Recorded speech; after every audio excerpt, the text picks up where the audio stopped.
سڵاتان لەبێت و ئەم کاتتان باش بینەرانی خۆشەویستی تەلەڤیزیۆنی کۆمەڵە بە یارمەتی هاوڕێیانی هاوکارم لە خزمەتاندام بۆ پێشکەشکردنی گەشتی هەواڵەکانی ڕۆژی سێشەممە سەرەتا سەردێڕی گرنگترین هەواڵەکان.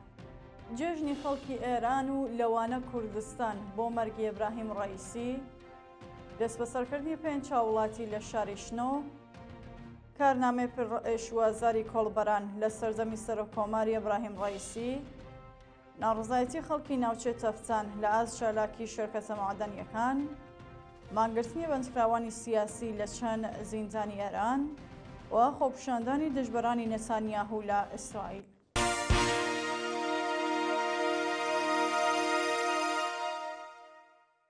درێژە هەواڵەکان. جێژنی خەڵکی ئێران و لەوانە کوردستان بۆ مەرگی ئیبراهیم ڕەئیسی.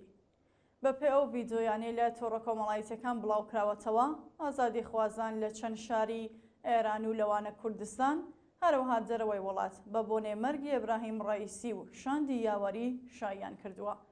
بەپێ زانیاریەکان لە شارەکانی سنا، سەقز و مەهاباد، لاوانی شۆڕژگەر ئاسمانی شارەکانیان بە تەرەقە ڕووناکردەوە و بە بۆنێ مەرگی ئیبراهیم ڕەئیسی و شاندی یاوەری شایان کردووە. هەروەها لە مێترۆی تاران خەڵکی ئازادی خواز وێڕای دەربڕینی خۆشی دروشمی مەرگ بۆ دیکتاتۆریان بەرز کردوێتەوە و لە وڵاتەکانی سوید، ئەڵمان و بەلژیک ئەرانیانی ئازادی خواز لە بەردەم نوێنەرەتیەکانی کۆماری ئیسلامی سەما و هەڵپەڕکەیان کردووە. دەست بەسەرکردنی 5 چاوڵاتی لە شاری شنۆ. ڕۆژی دووشەممە 31 گۆڵان 5 کەس لە چالاکانی تۆڕە کۆمەڵایەتیەکان و بەڕێوەبەرەکانی پەیجی ئینستاگرامی شنۆوەکەم بە ناوەکانی هەژار مەحموودی، دڵشاد شاداب، باسط قادرزادە، سەمیع مەحموودی ئەقدەم و زاهر حاجیپور دوای بانکرانیان بۆ ئێدارە ئیتلاعات دەست بەسەرکران. بەپێ ئەم راپۆرتە هەژار مەحموودی تەمەنی 30 ساڵ و خەڵکی پیرانشار بەڕێوەبەری سەرەکی لاپەڕەکە، دڵشاد شاداب تەمەن 32 ساڵ و وێنەگر، باسط قادرزادە تەمەن 28 ساڵ، زاهر حاجیپور تەمەن 38 ساڵ و بێژەری دەق، سەمیع مەحموودی ئەقدەم وانەبێژی زمانی کوردی دوای دەست بەسەرکردن بۆ شوێنێکی نادیار ڕاگوێزراون. ئەو 5 کەسە سەبارەت بە ڕێڕەسمەکانی نەورۆزبان کەشت و دەست بەسەر و دەست بەسەر کەلوپەلە شەخسیەکانیان داگیراوە. گواستنەوەی ئارمان مۆرادی خوێندکاری خەڵکی دیواندەرە بۆ زیندان. ئارمان مۆرادی تەمەن 31 ساڵ، چالاکی مەدەنی و ژینگەپارێزی خەڵکی گوندی دەرەگاونی سەربەشاری دیواندەرە، خوێندکاری بواری زانستە سیاسیەکانی زانکوێ ڕازی کرماشان بە دوای بانکران بۆ لەقی ئیجرای ئەحکامی دادگای سنا بە مەبەستی تێپەڕکردنی ماوەی بەندکرانی دەست بەسەر و بۆ زیندانی ئەو شارە گوازرایەوە. ئارمان مۆرادی لە ڕێکەوتی 22 خەرمانانی 1402 هاوکار لەگەڵ ساڕۆژی قەتڵی حکوومەتی ژینا ئامینی لەلایەن ئێدارە ئیسڵاتەوە لە ماڵی باوکی لە گوندی دەرەگاون دەست بەسەر و دوای 28 ڕۆژ بەدانانی بارمتەی 1 ملیارد و 200 میلیۆن تمەنی لە گرتوخانەی ئیتڵاعاتی سنا ئازادکرا. ناوبراو لەم دوایەنەدا لەلایەن دادگای ئینقلابی سنا بە تۆمەتی هاوکاری لەگەڵ یەکێک لە حزبە نایەنەکانی ڕژیم بە 5 مانگ زیندان مەحکوم کرابوو. بێبەشکردنی مۆتەلێب ئەحمەدیان لە مەرەخەسی دەرمانی. مۆتەلێب ئەحمەدیان بەندکراوی سیاسی ڕاگیراو لە زیندانی ئێڤین و ڕێکخراپی دۆخی تەندروستی و پشتڕاستکردنەوەی لەلایەن پزیشکی داد لەلایەن دەستگای قەزای ڕژیمەوە لە مافی مەرەخەسی دەرمانی بێبەری کراوە. بە پێزانیاریەکان مۆتەلێب ئەحمەدیان لە نەخۆشخانەی تاران پارس نەشتەرگەری ڕیخۆڵی بۆ کراوە و ئێستا لە ژێر چاودێری پزیشکیدایە. ئەمە سێهەمین جارەکە مۆتەلێب بە بۆنێ ئەو نەخۆشیانە لە زیندان تووشی بووە بەستەری دەکرێت. مۆتەلێب ئەحمەدیان هاوڵاتی خەڵکی بانە ساڵی 98 هەتاوی لەلایەن ئیسڵاعاتی سوپای پاسدارانەوە دەست بەسەر و با ئەندامەتی لە حزبەنێرەکانی ڕژیم تۆمەتبار و بە 30 ساڵ زیندان مەحکوم کرا. ئەو زیندانە سیاسیە لە ماوەی بەندکردنیدا بە هەموو شێوەیەک ئەشکەنجەی جەستەیی و دەرونی کراوە و تووشی چەندین نەخۆشی سەخت بووە. ناڕوونی چارەنووسی 3 دەست بەسەرکراو لە شارەکانی شنۆ و مەهاباد. بەپێ راپۆرتی کەمپەینی بەرگری لە بەندکراوانی سیاسی و مەدەنی، چارەنووسی 3 هاوڵاتی خەڵکی شارەکانی شنۆ و مەهاباد بە ناوەکانی هادی لاوە، سۆران نەسیری و قەهرەمان ڕەسووڵی پاش ڕووفاندنیان لەلایەن دەرەجسڵاتەوە بە ناڕوونی ماوەتەوە. هادی لاوە گۆرانی بێژی خەڵکی شنۆ لە ڕێکەوتی 11 گوڵانی 1403 لە هێرشی هەزەمنیەکان بۆ سەر ماڵەکەی دەست بەسەرکرا. بەدوەداچوونی بنەماڵی ئەو هونەرمەندە تا بامڕۆوە کامێکی نەبووە و کە سوکاری نیگەرانی زۆخی تەندروستی ناوبراون.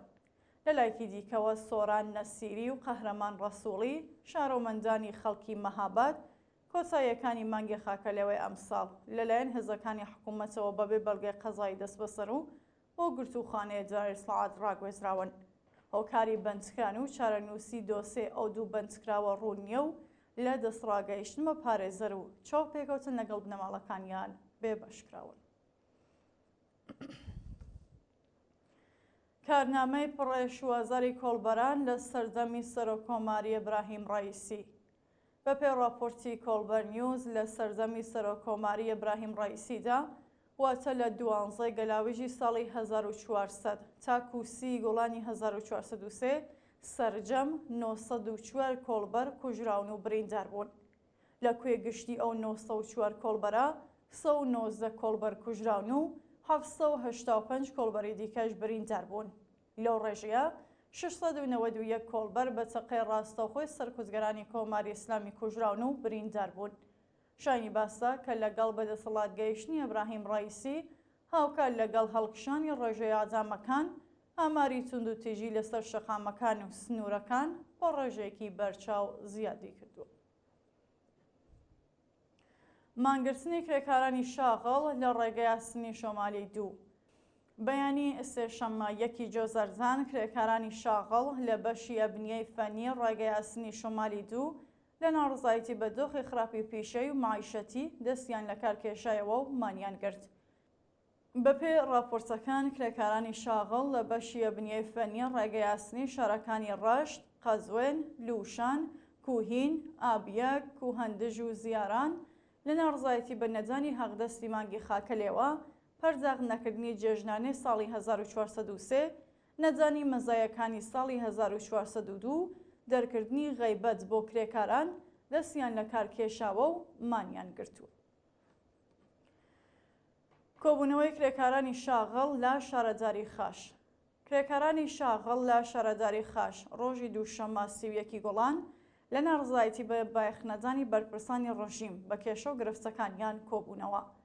بە پێزانیاریەکان کرێکارانی شاغڵ لە بەشە جۆراجۆرەکانی شارەداری خاش 2 بۆ 4 مانگ هەغدەستی دۆخراویان هەیە و چەند جار لە ئازنەدانی دەرخوازیەکانیان ناڕزایەتیان دەربڕیوە، بەڵام لەگەڵ هەڕەشەی بەرپرسانی ڕژیم بەرەو ڕووبوونەتەوە. بە وتەی کرێکارانی وێڕای هەغدەست جێژنانە و پاداشتی ئەم ساڵیش بەرداخ نەکراوە و لە دۆخێکی زۆر خراپدا دەژین. ناڕزایەتی خەڵکی ناوچەی تەفتان لە ئاز شالاکی شەرکەتە معدەنیەکان. ڕۆژی دووشەممە 31 گوڵان دانیشتوانی ناوچەی تەفتانی سەر بە پارێزگای سیستان و بەلوچستان لە بەردەم شرکەتەکانی چالاک لە معدەنی زێڕی ناوچەکە کۆبوونەوە. بە وتەی ناڕازیان زەوی کەشاوەرزان بۆ لێدانی معدەن داگیرکراوە، هێزی کاری بوومی دانەمەزراوە و ژینگەی ناوچەکەش تێکدراوە، هەر بۆ بۆنەوە نایانەوێت معدەن درێژە بەکار و چالاکیەکانی بدات. بە وتەی سەرۆک هۆزەکانی بەلوچ معدەنی زێڕی تەفتان سەروەت و سامانی خەڵکی بەلوچە، بەڵام هیچ سوودێکی بۆ خەڵکیە و پارێزگایە نییە و سەدان هەزار کەس لە هەژاری تەواودا دەژین. مانگرتنی بەندکراوانی سیاسی لە چەند زیندانی ئێران. ڕۆژی سێشەممە 1 جۆزەردانی 1403 بەندکراوانی سیاسی ڕاگیراو لە چەند زیندانی ئێران بۆ 17 هەفتە بەردەوام مانیان گرت و درێژیان بە کارزاری دژ بە ئەعدامدا. بەپێی راپۆرتەکان بەندکراوانی سیاسی لە زیندانەکانی قزڵ حەسار، ناوەندی کەرەج، تاران، ئێڤین، عێراق، شیراز، تەورێز، ورمێ، نەغەدە و کرماشان بۆ 17 جار دژ بە سزای ئەعدام دەستیان داوەتە مانگرتن و بەیاننامەیەکیان بڵاو کردووەتەوە.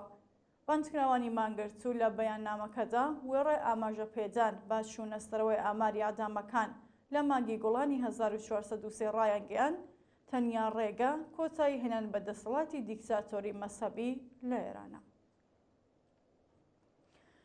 محکومکردنی نووسەرێکی ئازادیخوازی خەڵکی شیراز بە زیندان. مەهرزاد موسەوی نووسەر و توێژەری خەڵکی شیراز لەلایەن دەزگای قەزای کۆماری ئیسلامیەوە بە 11 ساڵ زیندانی تەعزیری و کۆمەڵێک سزای تەکمیلی محکوم کراوە. مەهرزاد موسەوی مانگی بەفرامباری ساڵی ڕابردوو لەلایەن لەقیەکی دادگای انقلابی شیراز با تۆمەسەکانی ئەندامەتی لە گروپە دژبەرەکانی ڕژیم، ئەجماع و تەبانی دژبرامنیەتی نەتەوەیی و تەبلیغ دژی نیزام سەرجەم بە 11 ساڵ زیندانی تەعزیری، زەوتکردنی پاسپۆرت، قەدەغەی سەفەر بۆ دەرەوەی وڵات، دوورخرانەوە بۆ بەرزسیری کرمان و قەدەغەی چالاکی لە تۆڕە کۆمەڵایەتیەکان محکوم کرا. شانی باسا ئەو بەندکراوە لە زیندانی عادڵابادی شیراز تووشی نەخۆشی سەخت بووە و دۆخی تەندروستی ناجێگیرە. دووە هەواڵ خۆپیشاندانی دژبەرانی نێتانیاهوو لە ئیسرائیل. ڕۆژی دووشەممە 31 گوڵان دژبەرانی نێتانیاهوو بۆ جارێکی دیکە لە شاری تەلاڤیڤ ڕژانە سەرشەقام و خۆپیشاندانیان کرد. نەماڵەی دیلەکانی دەستی حەماس و دژبەرانی شەڕ لە شاری تەلاڤیڤ بە کۆبوونەوە لە بەردەم خانووی نێتانیاهوو خوازیاری ڕاگەیاندنی ئاگربەست، ئازادی دیلەکان، کۆتایی هێنان بە شەڕ، دەست لە کارکێشانەوەی نێتانیاهوو هەڵبژاردننی پێشوەختە بوون. بینەرانی خۆشەویست هەواڵەکانتان پێشکەش لە هەرشاد و وەسوود.